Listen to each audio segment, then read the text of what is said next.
Dios le bendiga, hermanos. Este es Wanda Gil. Vamos a pedir a los hermanos que busquen el expositor. Vamos a comenzar la clase número 17.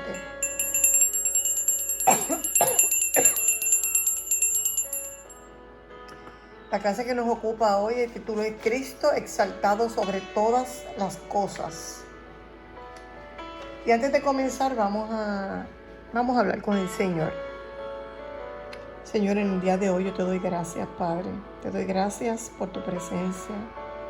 Te doy gracias por tu Espíritu Santo.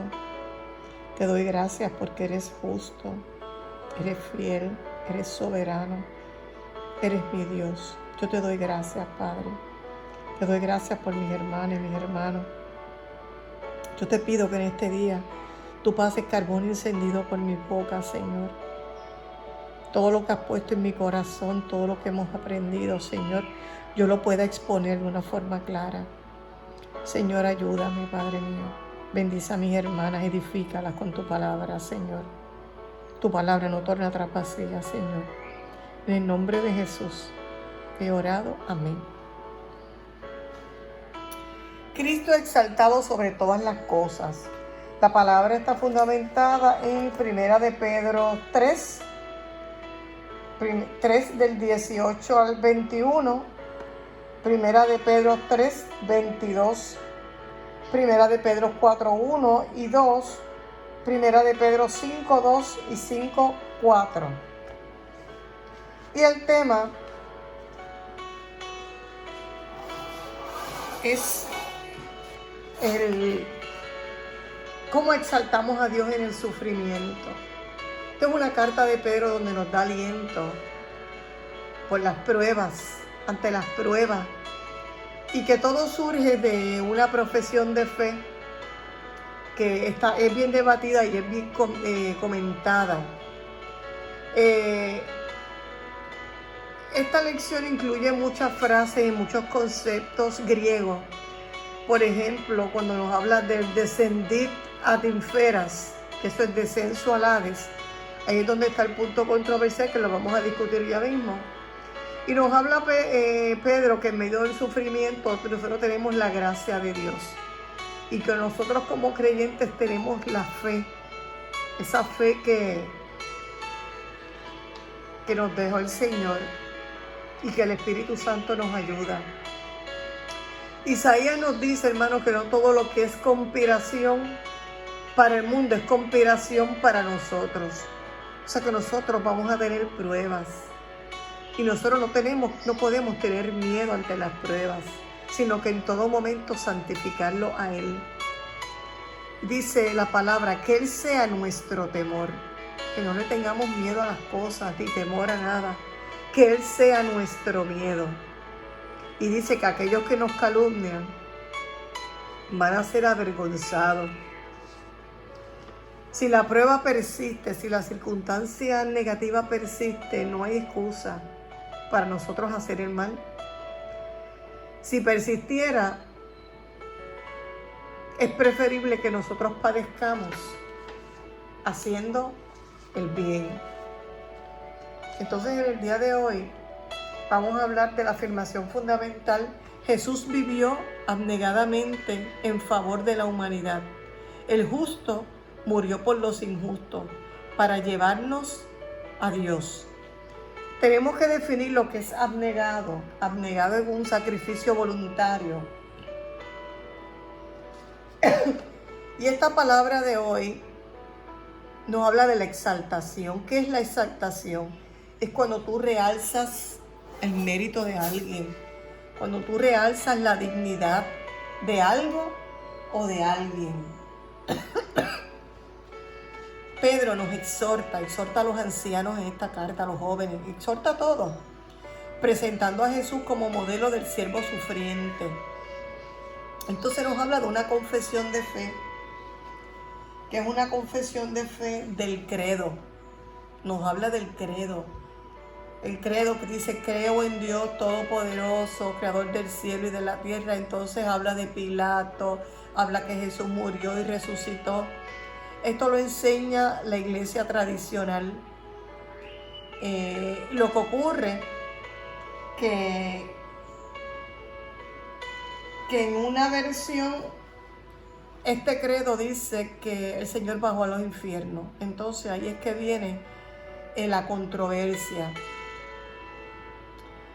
Pero vamos primero al sufrimiento. En medio del sufrimiento nosotros tenemos que confesar nuestra fe, porque el que sufre, dice la palabra, que es bienaventurado. En la prueba nosotros los creyentes tenemos que desarrollar mansedumbre, reverencia, paciencia, perseverancia. Y como dije ahorita, el Salmo 71 nos dice que el Señor no nos va a dejar caer en vergüenza. Ante la prueba no podemos pagar mal, debemos padecer haciendo el bien. Y vamos a la palabra, primera de Pedro 3:18. Porque también Cristo padeció una sola vez por los pecados, el justo, que era Él, por los injustos, para llevarnos a Dios, siendo a la verdad muerto en la carne, pero vivificado en espíritu. Él sufrió con un propósito por nuestros pecados. Y sufrió siendo justo. Sufrió por nosotros los injustos. Cristo fue el sacrificio perfecto, porque su vida fue perfecta. Él nos reconcilió con Dios. Cristo reconcilió la humanidad con Dios. Su carne murió, pero dice que su espíritu fue vivificado. Fíjense, hace poco la pastora trajo esta palabra en Hebreos 2:10, donde nos dice que Dios permitió que Jesús tuviera aflicciones. Y dice que fue perfeccionado por aflicciones para llevar a muchos a la gloria. ¿Para llevar a qué? A la salvación. Él se perfeccionó por aflicciones al autor de nuestra salvación, que es Cristo Jesús. Primera de Pedro 3:19. Y aquí es donde está el conflicto. En el cual también fue y predicó a los espíritus encarcelados. Un versículo bien controversial. Hace una comparación con la versión griega. Cuando dice en el cual también dice entre la muerte y la resurrección. Él murió un viernes, la resurrección fue un domingo. En ese viernes por la noche, en ese sábado, ¿dónde estaba el Señor?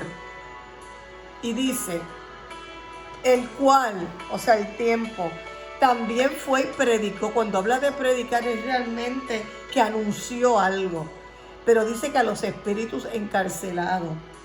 Pero nos preguntamos hoy día quiénes son los espíritus encarcelados. ¿Quiénes son los ángeles caídos?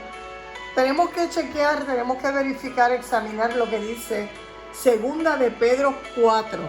Segunda de Pedro 2:4. Dice, porque si Dios no perdonó a los ángeles que pecaron, sino que arrojándolos al infierno, los entregó a prisiones de oscuridad para ser reservados al juicio. Y si no perdonó al mundo antiguo, sino que guardó a Noé, pregonero de justicia, con otras 7 personas, trayendo el diluvio sobre el mundo de los impíos. Aquí trae a Noé y dice que Noé estaba con un mundo de muchos impíos. Esa generación era impía. Pero como les dije, aquí hay 2 líneas de pensamiento, 2 líneas teológicas. Una de ellas es que los ángeles caídos son los que le llama la palabra los hijos de Dios. Tenemos que ir a Génesis 6:2, donde ahí nos explica que los hijos de Dios, porque es que a ningún personaje en la Biblia se le llama hijos de Dios. A los hijos de Dios se le llaman a esos ángeles caídos. Se juntaron con las hijas de los hombres, las hijas de esa generación. Y dice que ellos, estos ángeles caídos, estos hijos de Dios, que se entiende que son ángeles caídos, asumieron cuerpos de hombre y se casaron, se mezclaron con la generación que había, porque esto era parte de un plan satánico para corromper la genealogía, porque Satanás sabía que el Mesías iba a llegar y que el Mesías iba a nacer de un linaje que tenía que ser bueno, del linaje de la tribu de Judá, de la rama de Isaí, del linaje de David. Y al ellos juntarse, estos ángeles caídos con las hijas de los hombres, salió una generación deforme, una generación que tenía más de 10 dedos, una generación de gigantes. Es la generación que le llaman la Biblia los Nefilim, que en hebreo se llaman los caídos y se le llaman nacidos de las tierras. Y aquí vemos un ejemplo de ello, era Nimrod. ¿Se acuerda de Nimrod? Que era el que se rebeló contra Dios. Tenemos también a Goliat, el gigante Goliat que peleó contra David. Así que fíjense que esta generación está 100, 200 años antes del diluvio, porque Noé estuvo más de 100 años construyendo la barca. Y la otra teoría es,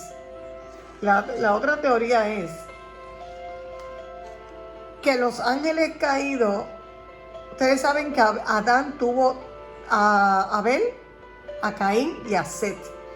Set viene la genealogía de Dios, viene de Set, del linaje fiel. Y dice que ellos se mezclaron, los del linaje de Caín, que era linaje infiel, con los de Set, y que se mezclaron y que estos son los ángeles caídos. Esta es la segunda línea teológica.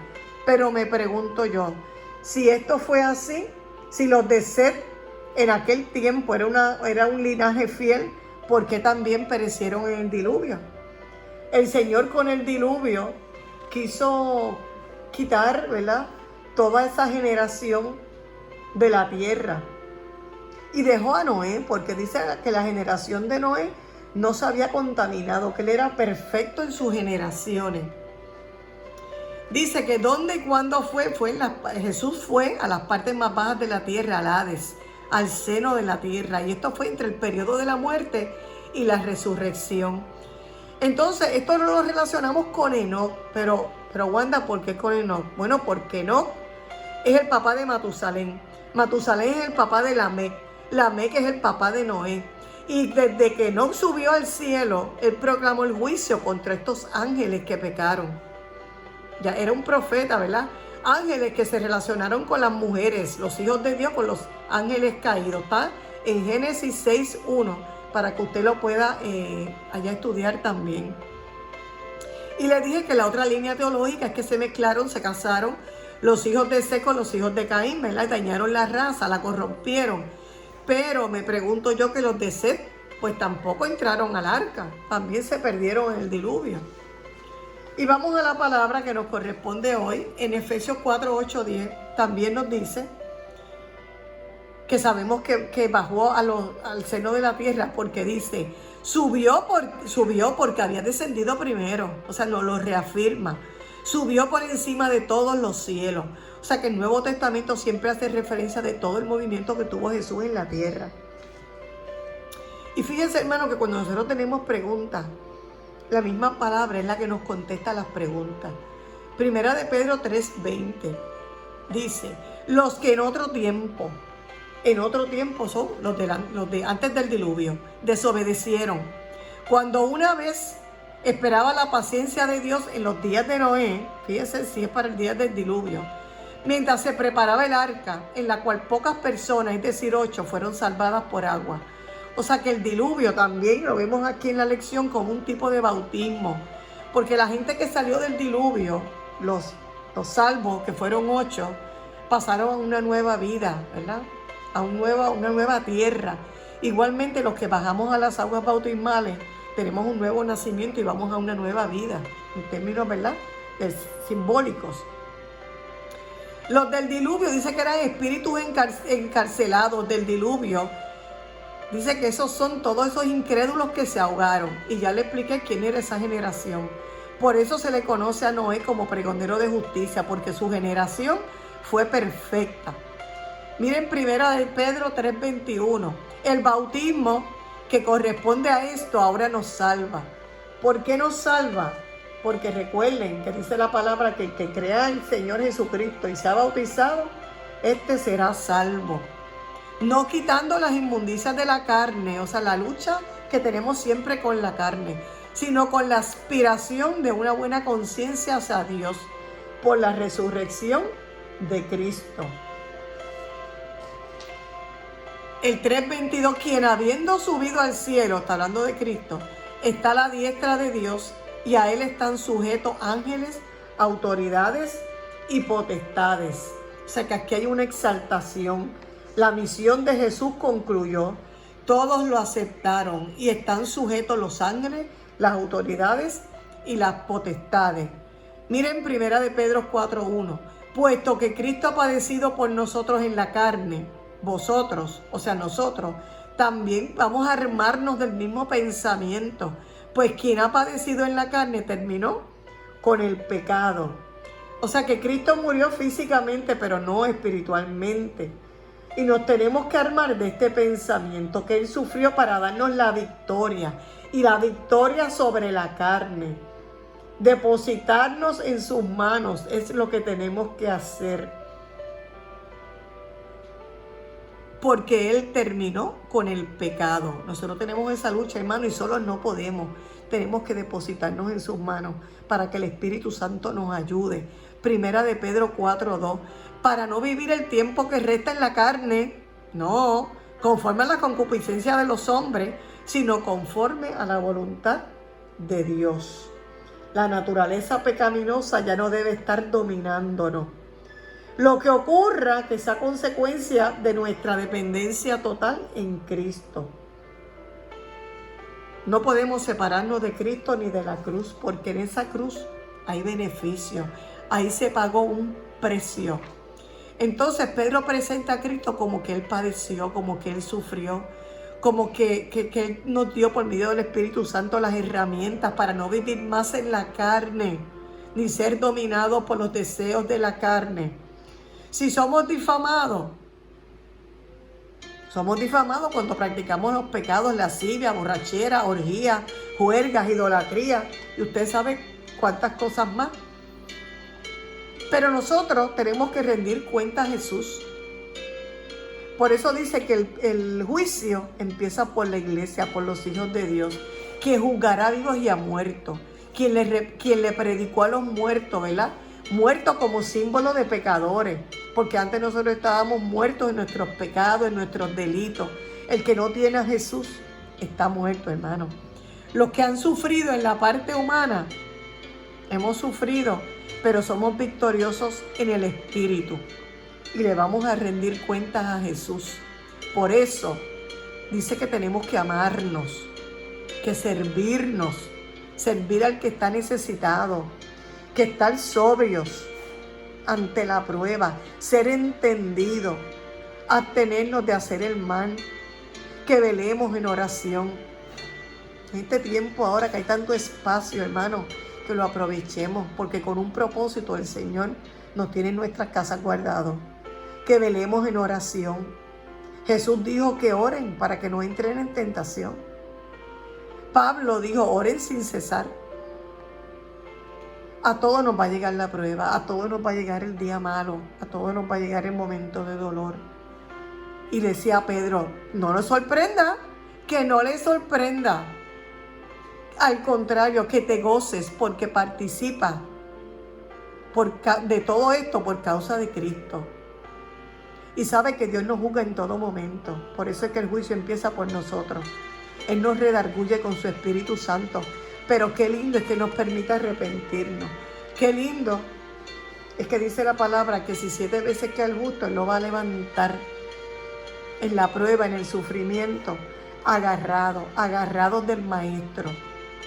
Las pruebas, hermanos, definitivamente nos hacen crecer, porque tú te acercas al Señor, porque tú empiezas a intimar con el Señor, porque tú empiezas a escuchar al Señor, a escucharlo en el secreto. Nos hacen madurar, nos hacen ver que somos hijos de Dios y que tenemos que padecer como Él. Nos acercan más a Dios, nos perfecciona. Le decimos al Señor, Señor, perfecciona la obra que estás haciendo en mí. Pues mira, la perfecciona por medio del fuego y de la prueba. nos afirma, nos fortalece. Mire lo que dice 1 de Pedro 5:2. Apacentad la grey de Dios. La grey es el pueblo de Dios, ¿verdad? Las ovejas que está entre vosotros. Le decía eso Pedro a los ancianos, cuidando de ella. No por fuerza, sino voluntariamente. No por ganancia deshonesta, sino con ánimo pronto. Fíjense en qué privilegio predicar a Cristo. Qué privilegio tienen los obispos, los pastores, de gobernar a la grey, de gobernar a las ovejas del Señor. Porque Él es nuestro pastor. El Señor es nuestro pastor. Y dice, voluntariamente, cuando usted hace algo voluntario, usted lo hace con alegría, usted lo hace con gozo, usted lo hace con disposición. Y Pedro le decía esto a los ancianos. Y miren el 5:4. Y cuando aparezca el príncipe de los pastores, vosotros recibiréis la corona incorruptible de gloria.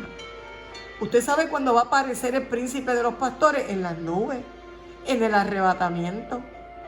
Va a aparecer en las nubes, vamos a ir con Él. Y allí vamos a recibir las coronas, la corona de victoria, la corona incorruptible de gloria. Así que vemos que esta exhortación fue a los ancianos para que pastorearan el rebaño, a los jóvenes para que fueran humildes y se sometieran, y a todos a velar, a ser sobrios, a resistir al diablo y a que usemos la armadura que el Señor nos ha dado. ¿Qué aprendimos, hermano? Que Cristo es exaltado por siempre. ¿A quién se refiere? Aprendimos a quién se refiere cuando habla de los espíritus encarcelados y de los ángeles caídos. Aprendimos que hay distintas líneas teológicas. Y nosotros, usted consulte la palabra y pida al Espíritu Santo discernimiento. Aprendimos el símbolo y la relación, la analogía que hay entre el bautismo y lo ocurrido en el diluvio. Resumimos que esta lección es una confesión de fe donde nos recuerda que Cristo padeció, que fue humillado, que descendió al Hades y que resucitó. Y descendió no en derrota, sino a declarar la victoria alcanzada desde la cruz. Así, hermanos, que esta clase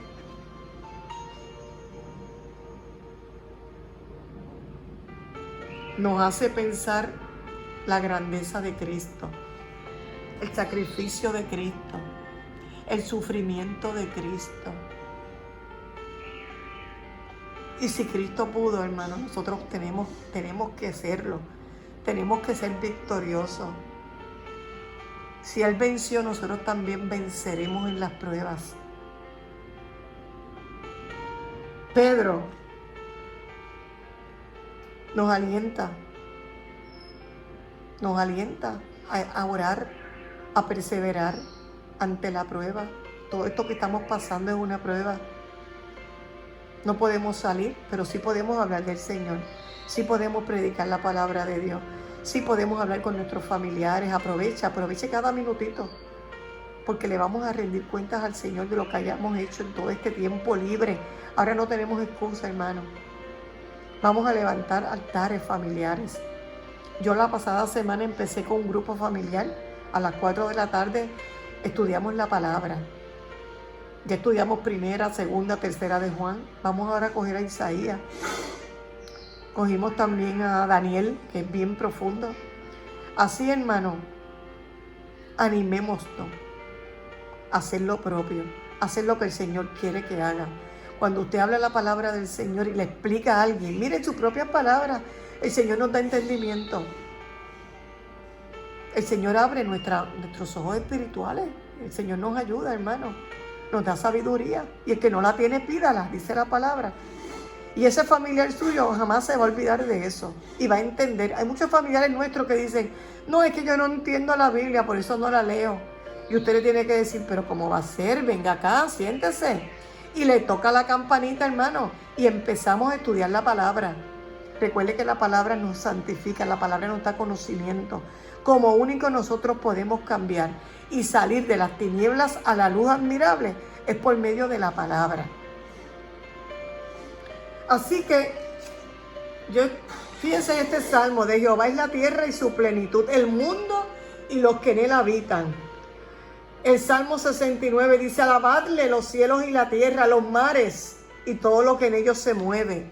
En Filipenses dice: para que en nombre de Jesús se doble toda rodilla, los que están en el cielo, los que están en la tierra y los que están debajo de la tierra. Y hoy les traje Primera de Crónicas 29:11, que dice: tuyos son, Señor, la grandeza y el poder, la gloria, la victoria y la majestad. Tuyo es todo cuanto hay en el cielo y en la tierra. Tuyo también es el reino y tú estás por encima de todo. El Señor añada bendición a esta linda palabra. Hasta aquí la clase, hermano. Vamos a orar. Vamos a orar, hermano. Vamos a orar para que el Señor nos ayude.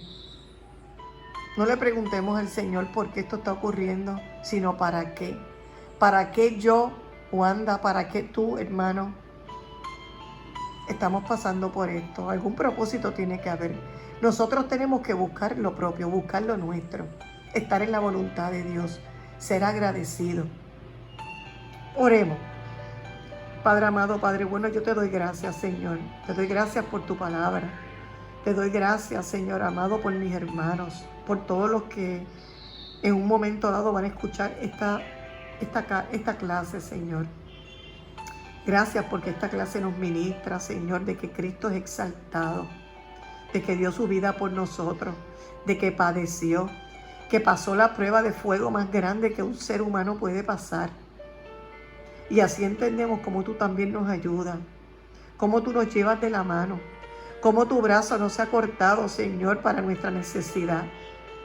Gracias, Señor, porque sabemos que tú estás en medio de esto, que tú nos ayudas, que tú nos das palabras, Señor. Danos palabras para nuestros familiares, para nuestros hijos, palabras para esta generación, Señor, que está pasando por esta prueba y que no tiene idea, Señor. No tiene la esperanza, no tiene la fe que tenemos nosotros. Gracias por eso, Señor. Gracias porque somos entendidos. Gracias porque nosotros hemos tomado la mejor parte. Gracias a tu Espíritu Santo. Permítenos llegar hasta ellos, Padre mío. Gracias, Señor. En el nombre de Jesús he orado. Amén. Para que Dios les bendiga.